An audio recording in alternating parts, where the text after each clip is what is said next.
Vous utilisez Google AdGrants, vous sentez que vous pourrez aller plus loin. Avant de commencer, il y a des prérequis. Déjà, votre cause doit toucher à un public large.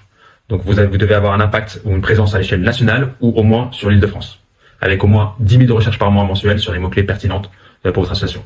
Deuxième critère, votre site doit générer au moins 3 000 visiteurs par mois en SEO. Ce qu'on a remarqué, c'est qu'en dessous de ça, c'est très difficile de faire décoller un compte AdGrants parce qu'on n'a pas le contenu déjà sur le site. Troisième critère, vous devez avoir un tracking solide. Donc sur Google Analytics ou Matomo, avoir toutes les actions clés mesurées, la conversion de dons, de formulaires remplis, des clics sur les boutons clés, etc. Des pages de remerciements que vous pouvez installer avec Google Tag Manager. Étape numéro 1 pour faire décoller son compte, lancer une stratégie solide. Alors, vous devez ajouter des centaines de mots-clés dans des groupes d'annonces bien structurés. Chaque groupe d'annonces doit reprendre une thématique propre. Vous devez rédiger ensuite des annonces de bonne qualité qui soient pertinentes pour chacun de ces groupes d'annonces. Étape numéro 2, générer du trafic et nettoyer les termes de recherche.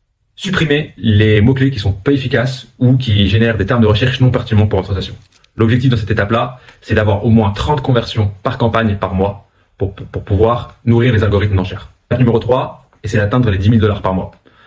Avec plus de conversions et des micro-conversions, vous améliorez aussi les annonces et vous mettre en pause des mots-clés. Vos CTR vont augmenter. Étape numéro 4, optimiser l'impact. Une fois que vous atteint ce rythme, alors vous pouvez commencer à mettre en pause ce qui n'est pas pertinent ou ce qui est moins pertinent pour vous, moins important, mais surtout passer vos campagnes à une stratégie d'enchère qu'on appelle le CPA cible. Le but, c'est de réduire votre coût par conversion. Donc avec 10 000 $, d'aller plus loin, de générer plus d'impact. Étape numéro 5, maximiser la valeur de conversion. Si vous avez un plan tracking complet, vous êtes capable normalement de faire remonter la valeur de vos dons.